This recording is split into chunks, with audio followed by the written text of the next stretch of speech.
अखिलेश जी, आप कुंभ में दो बार चुके हैं, लेकिन आपकी भीड़ में सांसद अफजाल अंसारी कह रहे हैं कि स्वर्ग में जगह हाउसफुल हो गई है और नर्क में जगह ही जगह है।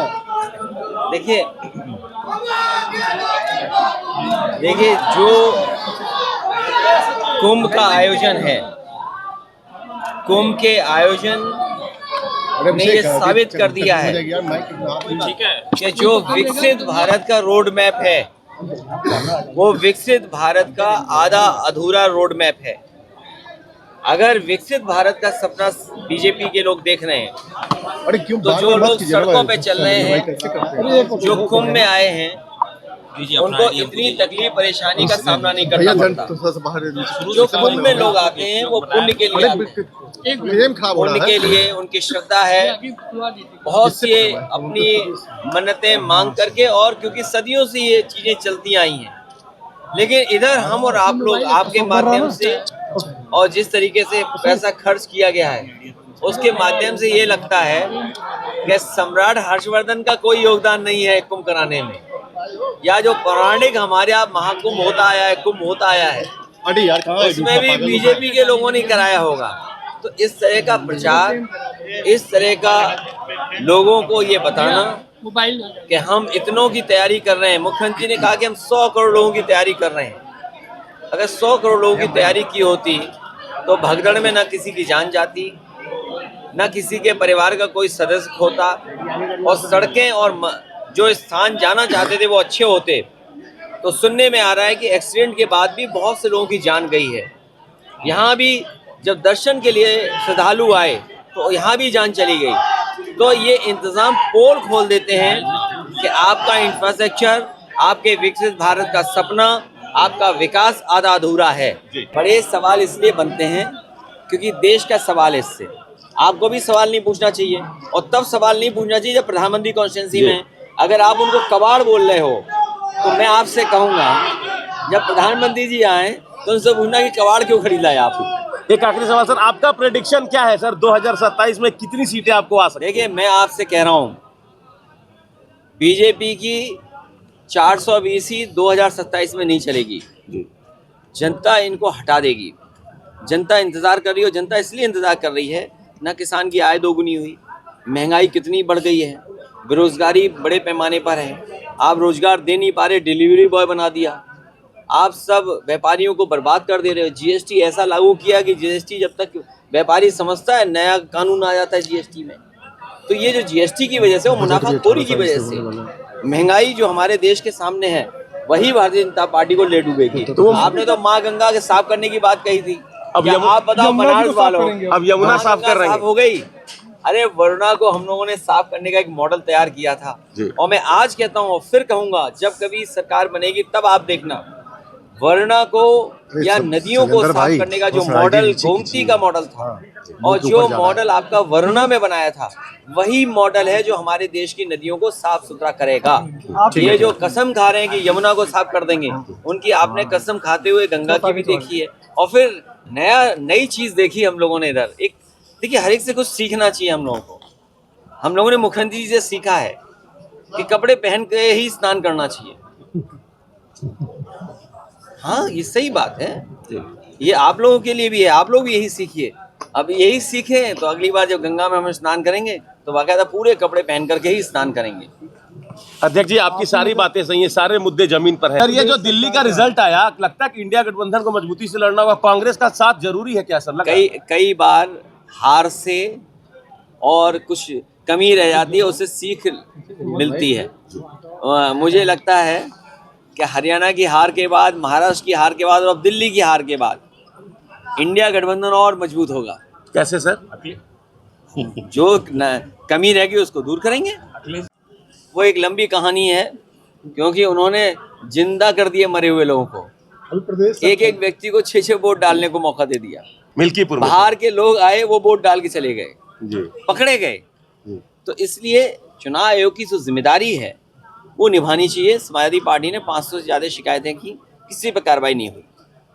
तो 2027 में भी तो सर चुनाव आयोग रहेगा ही, कैसे फिर वहाँ कैसे उम्मीद है सर? अभी लोकसभा जीते थे ना जी, एक में आप गड़बड़ कर सकते हो, लेकिन 403 में भारतीय जनता पार्टी की 420 ही नहीं चलेगी। एक में तो लड़ सकते हो आप, कुछ बेईमानी कर सकते हो। सोचिए आप, BLO हटा दिए गए, क्या कारण था कि चुनाव आयोग ने ये नहीं देखा कि जाति के आधार पर पोस्टिंग हो रही है।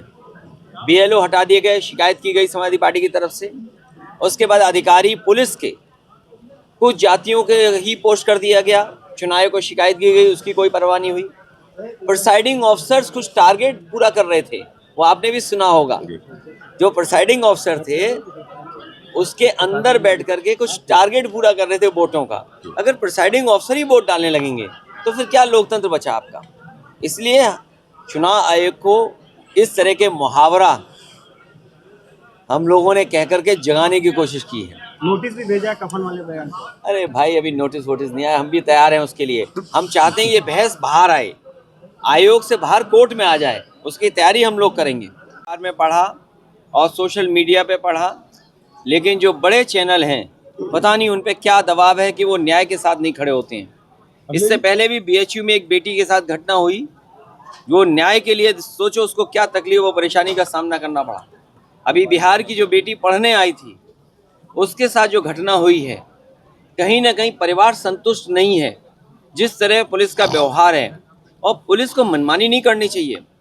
अगर मनमानी करती है पुलिस तो इसका मतलब कुछ छिपाती है। किसी परिवार की अगर बेटी चली गई है तो पिता और माँ कम से कम ये तो स्वीकार करेंगे कि हमारे बेटी की जान जाने का कारण क्या है। कम से कम हमें सच जान जाए तो वो परिवार संतुष्ट दिखाई देगा। इसका ये स्वर्ग है तो हमने स्वर्ग नरक कर लिया। अब जब सरकार इस बात की गिनती नहीं कर पा रही है कितने लोगों की जान चली गई है, सर क्या सरकार ये गिनती कर पा रही है? ये सर बनारस में सर क्या सर? ये लाभ नहीं, ये बीजेपी की कोशिश है कि कुंभ पौराणिक नहीं है, सदियों से नहीं हो रहा है। कुंभ पहली बार बीजेपी ही के लोग करा रहे हैं। समाजवादी पार्टी भी वक्त के इस बिल के खिलाफ है, और इसलिए खिलाफ है, आप बताइए बजट लाए आप, बनारस को क्या मिला? बजट आया पत्रकारों को, हमें क्या मिला? बजट आया स्टूडेंट्स को क्या मिला?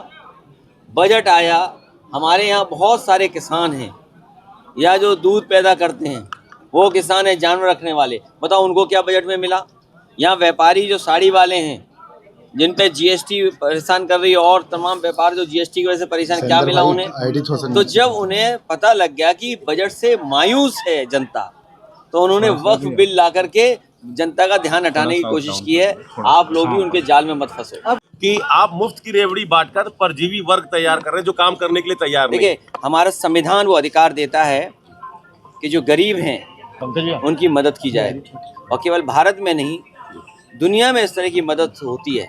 लेकिन भारतीय जनता पार्टी की रेवड़ी इसलिए कहेंगे कि वो कह रहे थे अच्छे दिन, बताओ अच्छे दिन की रेवड़ी किस दुकान में मिलेगी? तो इस तरह के बड़े सपने नहीं दिखाने चाहिए, और जो गरीब की मदद कर सके वो योजनाएं जरूर चलनी चाहिए। उसके लिए सुप्रीम कोर्ट भी मैं समझता हूँ पक्ष में रहेगा कि मान लीजिए समाजवादी पार्टी ने लैपटॉप बांटा, आप पत्रकार बनारस के हैं, बहुत सारे ऐसे परिवार या बच्चे मिल जाएंगे जिन्होंने उससे रोजगार किया होगा, काम किया होगा, या फिर वो अपनी पढ़ाई में उससे मदद ली होगी, तो उसको रेवड़ी नहीं कह सकते हैं। हाँ, लेकिन अच्छे दिन को रेवड़ी बोल सकते हैं। ये कोई बात हुई? हम वो हिंदू हैं जो सभी धर्मों को बराबर मानते हैं, सब धर्मों का इज्जत करते हैं। हम वो लोग हैं जो विवेकानंद ने शिकागो में कहा था, जिस स्पीच के बारे में हम और आप लोग बीजेपी के लोग भी चर्चा करते हैं। उन्होंने कहा कि हम उस देश से आए हैं जिस देश के लोग यूनिवर्सल एक्सेप्टेंस है उनके अंदर और टॉलरेंस है उनके अंदर, जो भी आया उसको अपना लिया, उसको जगह दी। तो हमारा जो धर्म है ये वही है जो स्वामी विवेकानंद जी ने रास्ता दिखाया था, यूनिवर्सल एक्सेप्टेंस और टॉलरेंस का हमारा हिंदू धर्म है। हो गए, और जिन बूथों पर कभी भी 80% वोट नहीं पड़ता था, उन बूथों पे 80-90% वोट डल गया। सबका वोट डाल लिया, जो वहाँ थे नहीं उनका भी वोट डल गया। बाहर के लोग वोट डाल रहे थे, BLO नए पोस्ट हो रहे थे, अधिकारी कौन पोस्ट होंगे, SO कौन होंगे, CO कौन होंगे। एक SO की तो आपने भाषा सुनी होगी, वो तो क्या सुना रहे थे, वो श्लोक सुना रहे थे। क्या श्लोक सुनाए उन्होंने, सुने नहीं आपने? वो ऐसे श्लोक सुनाए जो मैं कह भी नहीं सकता आपसे।